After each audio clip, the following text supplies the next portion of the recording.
তিনটা মসজিদে সালাত পড়লে স্পেশাল ভার্চুর কথা আছে। এর বাইরে আর অন্য মসজিদের বিশেষ কোনো ফজিলত নাই, বাকি সব মসজিদ সমান।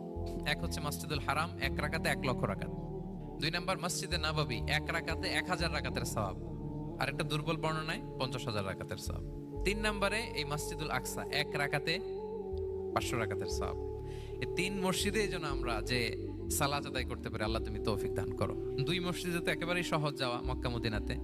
বাইতুল মাকদাসের জন্য আমরা যেতে পারি, আল্লাহ তুমি সেই পরিস্থিতি আমাদের জন্য তৈরি করে দাও। তো এই বাইতুল মাকদাসের দিকে রাসূল সাল্লাল্লাহু আলাইহি ওয়াসাল্লাম টানা 14 বছর নামাজ পড়েছেন। 14 বছর, প্রথম 13 বছর কোনো সমস্যা হয়নি মক্কায়, কারণ তখন কিবলা বাইতুল মুকাদ্দাস থাকলেও রাসূল সাল্লাল্লাহু আলাইহি ওয়াসাল্লাম সামনে রাখতেন কাবাকে। কিবলা বাইতুল মুকাদ্দাস, কিন্তু তিনি তো মক্কায় ছিলেন নবুয়তের প্রথম 13 বছর, সামনে কাবাকে রাখতেন, তারপরে টু দ্য ডাইরেকশন অফ বাইতুল মাকদাস। কিন্তু যখন মদিনায় গেলেন তখন তো আর কাবা নাই, তখন রাসূল সাল্লাল্লাহু আলাইহি ওয়াসাল্লাম কাবাকে মিস করতে আরম্ভ করলেন।